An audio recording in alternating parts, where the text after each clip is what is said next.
Welcome to the Woodturning Workshop. Now after a while, our wives and girlfriends probably have enough bowls, so I thought I'd throw a little challenge our way and make an earring stand. Instead of making it round like we normally see them, this one's made of triangles. And it's built to where you can put stud earrings and hoop earrings on it, and then use the bottom shelf for your rings and your bracelets. I've also scooped out the triangles so the earring backs can sit on there and not roll off. Like I said, a bit of a challenge, but a lot of fun. So stay tuned.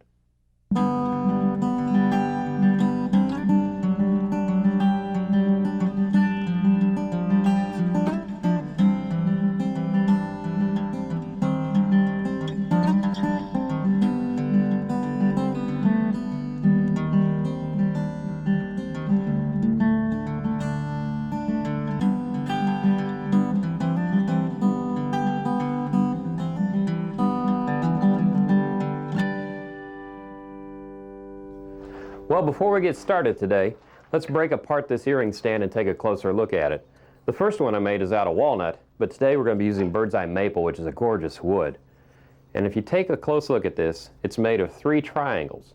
And the top 2 triangles have a 1/4-inch hole drilled in the center to receive spindles, and they also have holes to receive the earrings. Now this all breaks apart, and if you look at the bottom triangle, it's just solid with a 1/4-inch hole in there to receive the spindles. And we have 2 spindles, one that is 3.5 inches and one that's 2.5 inches in length. And the neatest thing about this whole project is we're going to make the earring stand out of this one piece of wood. So let's do a little bit of layout. Okay, I want to start off by making a reference line for the 3 and the 5-inch triangles.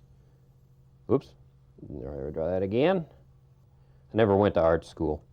Okay, right here I'm going to make a mark to show where the 5-inch starts, and then the 3-inch is right here on the edge.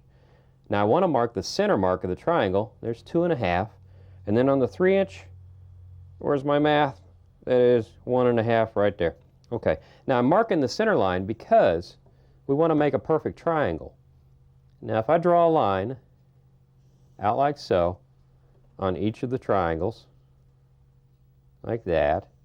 Now if I come over here from this corner and measure 5 inches and line it up with that line and come back and now go from this mark to the tip, I have a perfect 5-inch triangle. Now I'll measure from here to this center line 3 inches,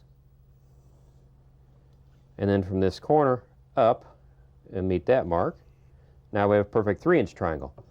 If you look here, we're going to go up 4 inches, make a mark right there, and then go up 4 inches along this line, which is right there. Now we're just going to draw a straight line across to there, and we'll finish this line up right here. We have our 3, 4, and 5-inch triangles.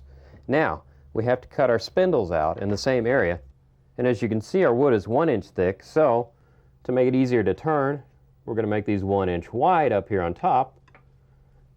Mark that here, mark that there, and I want to be 5 inches long. So we'll draw our line here and our line here. And this doesn't have to be perfect because we're going to be turning away a lot of that wood. Then we'll mark this across. So now we just need to make a trip to the bandsaw and we'll cut out the pieces.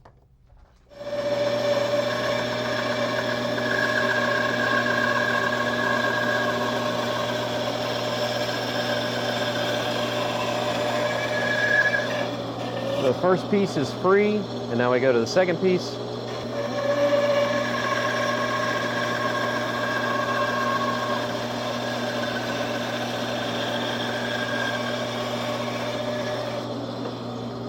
Now for the triangles, we'll start with the 3-inch. You can see how I'm keeping my hands away from the blade. And the 3-inch piece, I've got some good wood to grab onto.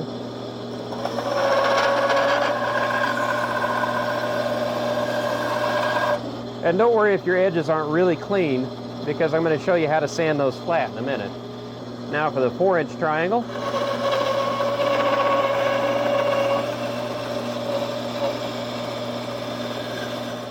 Now we have all the pieces cut out, I want to go ahead and true up the edges of the triangles before we drill the holes for the earrings. Now I've made my own sanding disc for my lathe, and it's very convenient. I have a piece of particle board that I attached a faceplate to. And that goes on like so. And I use some sticky spray to spray the particle board and a piece of sandpaper that I have on here, and it sticks on there very nicely. Now we're going to use our tool rest to help us out on this, and it will actually be our wood rest for us.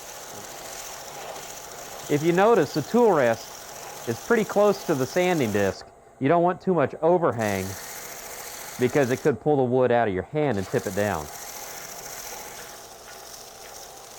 And I'm using 80 grit sandpaper here to quickly remove the wood. And I'm not worried about any scratches because I'll clean that up later when we're almost finished with the project.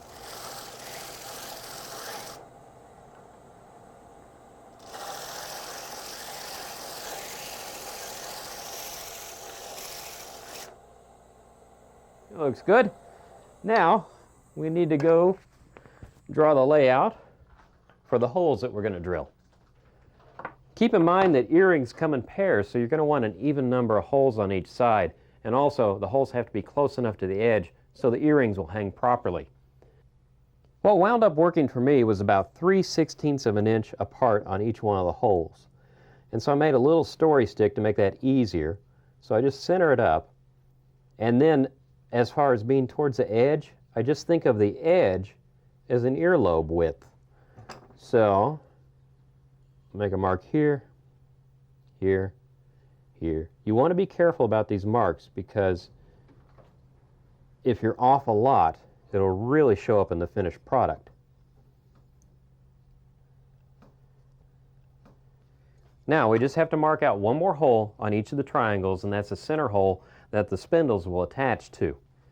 Now if you were just to eye this in and look at this triangle, you'd say, okay, there's dead center, and you'd be way off. You need to have a line going from this point to the center of this side, and then I'm going to mark the center of this side,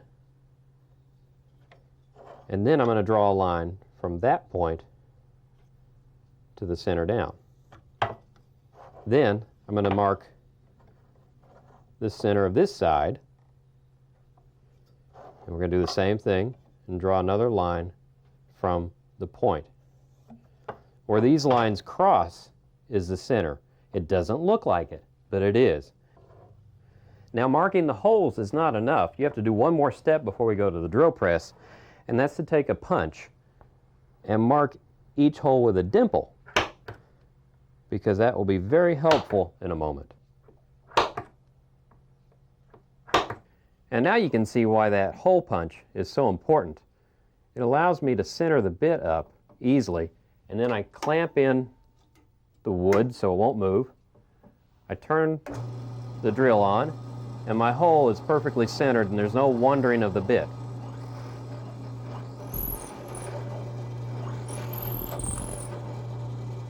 And now we've changed out the 1/4 inch bit to a 3/16 inch bit for the earring holes. Clamp that down. And don't forget, while you're drilling, go a little bit in, bring it back out so the chip's clear so you won't build up heat. You could possibly crack the wood when you're this close to the edge. Now, how are we going to mount these on the lathe? Well, we're going to use a pin mandrel, usually used for making pins. It has a Morse taper on the end so it fits in your headstock, and that shaft is 1/4 inch in diameter, which is perfect for the hole that we drilled here. Now, if we were just to take the piece of wood and slide it on, it would spin. So the way we're going to get that to pinch on there and hold it is to use some bushings that you usually use for turning a pin. The bushing slides on, that pushes up against it. We take this other bushing, put it against it.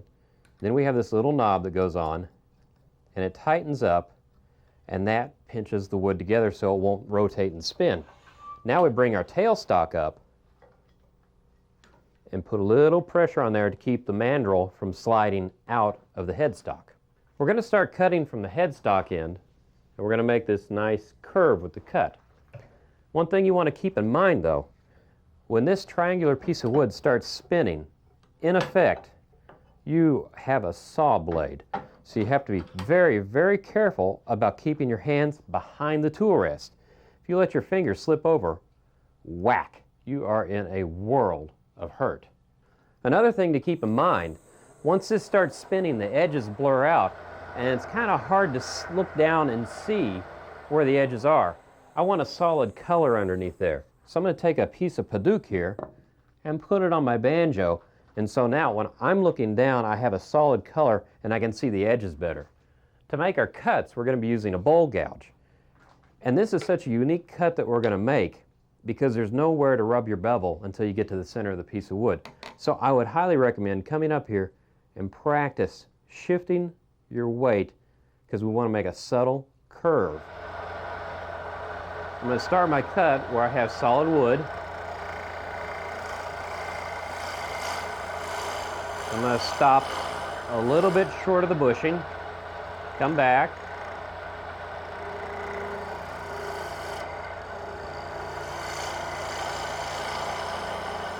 I'm working my way out towards the edge a little bit at a time.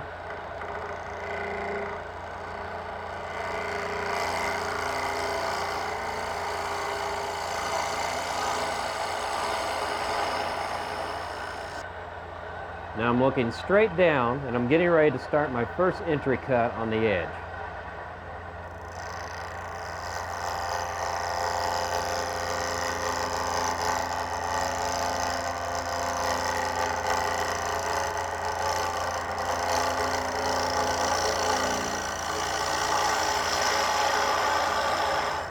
Try that one more time.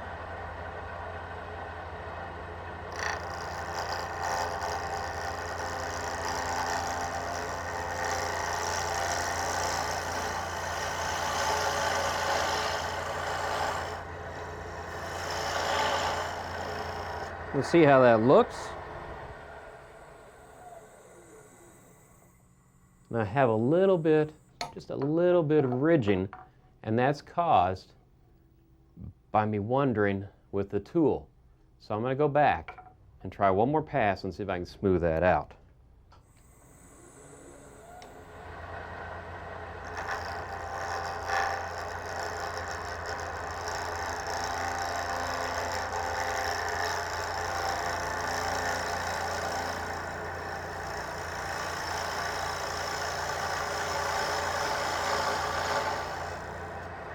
Let's see how that looks.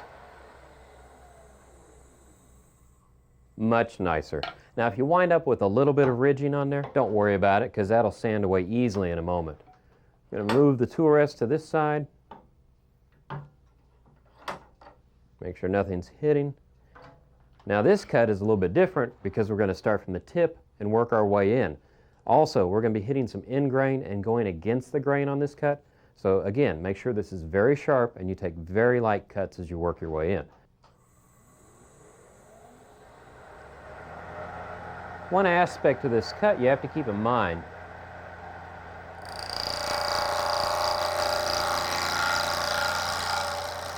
is that you're gripping the tool lighter than you probably ever have before. Because you don't have a place for the bevel to rub. And if you apply any pressure to this tool, it's going to wander on you. So you're literally just barely keeping it down on the tool rest, very lightly.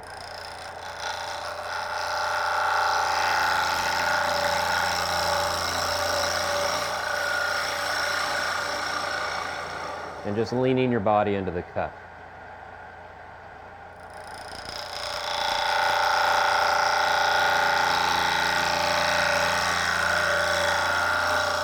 Now I want to start stopping about right there when it feels like I'm hitting solid wood, because that's going to be the base.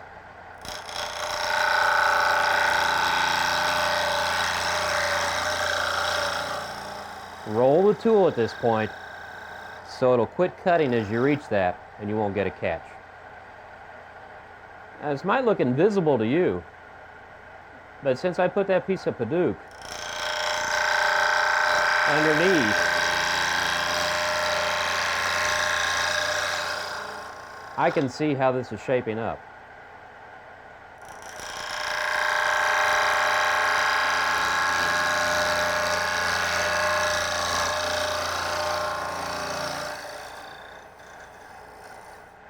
And I want to get as nice a tool finish as I can right here, because when we stop this and we get to the point where we have to sand, it's going to be very difficult to sand out any marks.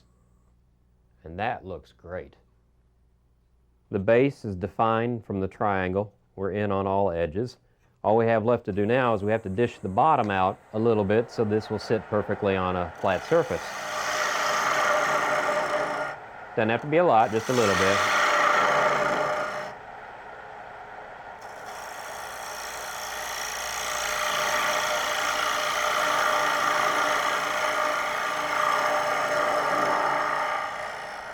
There we go. Now we're back to the other side, and I'm going to remove this excess wood. I left it thick a moment ago because if I'd cut it down too thin, the pressure from the bushings could have split the wood and I wouldn't have been able to turn the bottom side. But now, even if the wood splits, I'll still be able to sand this off.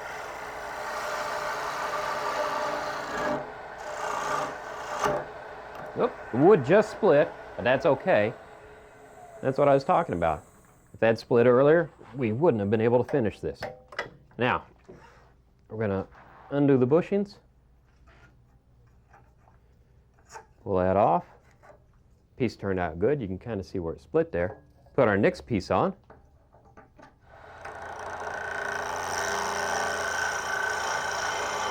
Now my goal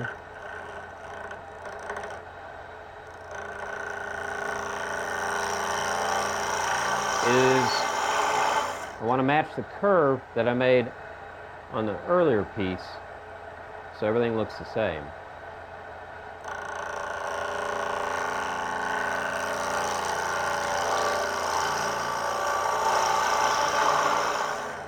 Now the process is pretty much the same on these last two pieces. Just take very light cuts.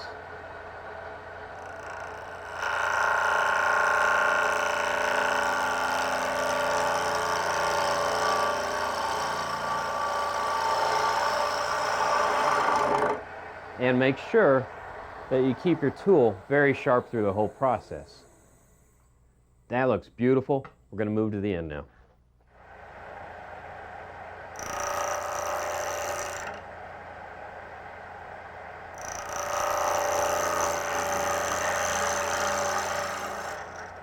One thing you're going to notice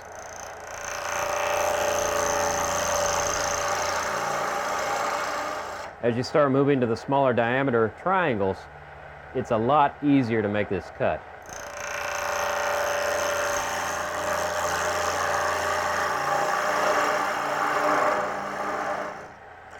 And another reason why these last two pieces are easier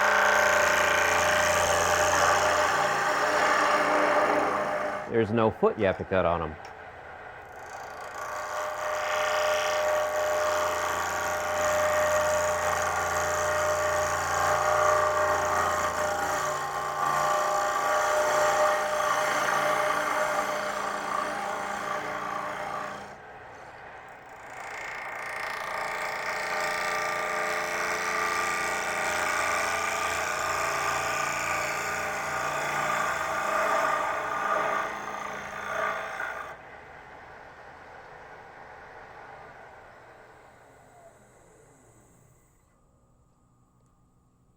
All three pieces turned out nicely.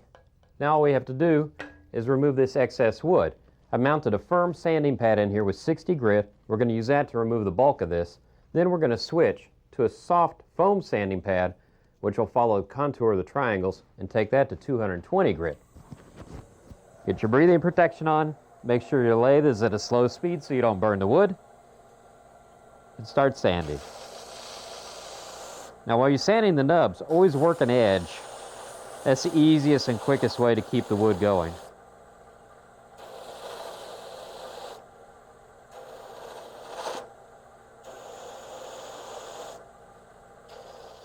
Now if you're not happy with the way your triangles look, this is the last chance you'll have to adjust their shape.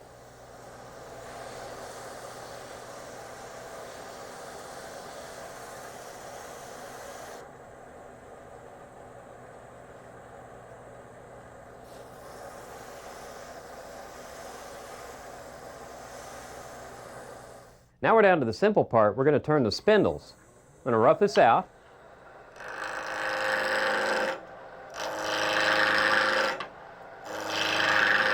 I'm going to take it down straight to the finished diameter of the widest part of the spindle.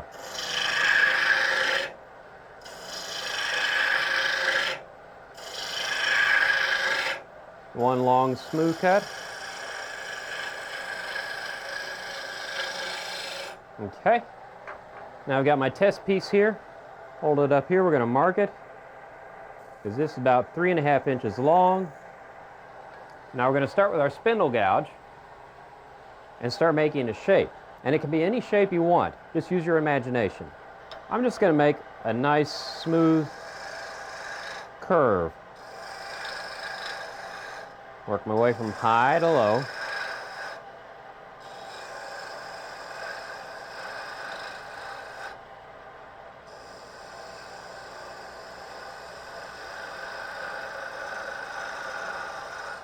Come back this direction. High to low again.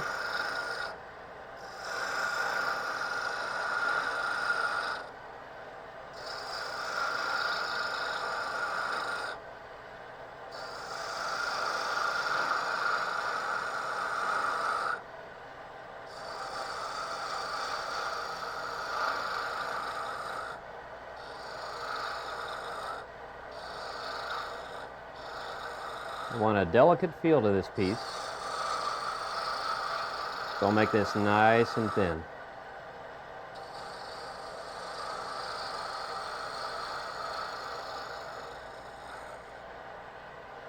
Come back here.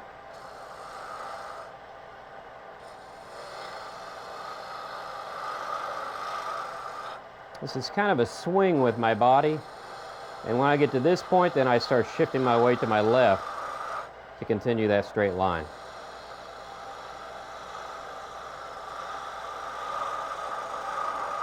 Blend those two together where they meet.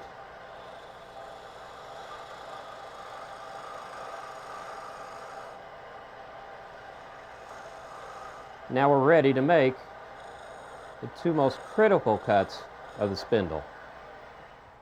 We're going to use our calipers to transfer that 1/4 inch hole diameter to our spindle, because we have to cut tenons on each end because they hold the whole system together. We're going to use our parting tool to help us make that cut. Now remember, when using your parting tool, always make a relief cut. That way the blade won't get pinched by the wood. There we go. Now we're just going to make the tenon a bit longer. And this cut right here is critical, because I'm now going to tilt the tool slightly and angle in. That way this end is scooped out a little bit, and I'll be assured of a nice fine seam when I put this together with the triangle.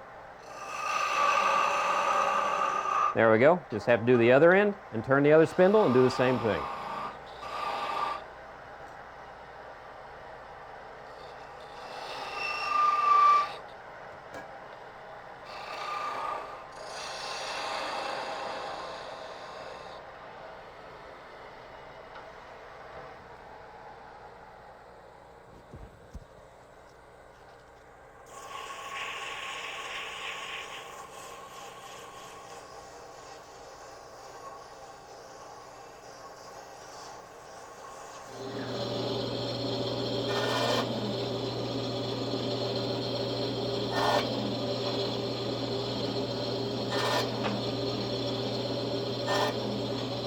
Well, after a little bit of work on the bandsaw, I got the tenons cut for the middle part just right to where everything fits together without any gaps. And I went to the sanding pad and sanded the tenons flush on both ends. It's a really nice look. Now all we have to do is just glue the pieces together. We're going to use a little bit of super glue. Take this bottom tenon out. It doesn't take much. Just need a couple drops and get it on the tenon where the mating part is. Push that in firmly. Now a little dab of glue on this tenon. Don't use too much because you don't want squeeze out. And make sure you got a little bit of working time here, but not much, that your triangles are lined up the way you want them, because you do only have one shot at this. A little dab of glue in there, and a little bit on this tenon.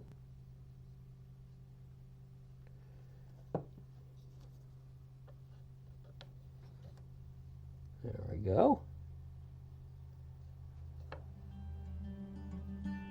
Now this is the first of a couple of coats of hand-rubbed polyurethane, and look how that bird's eye maple just pops out.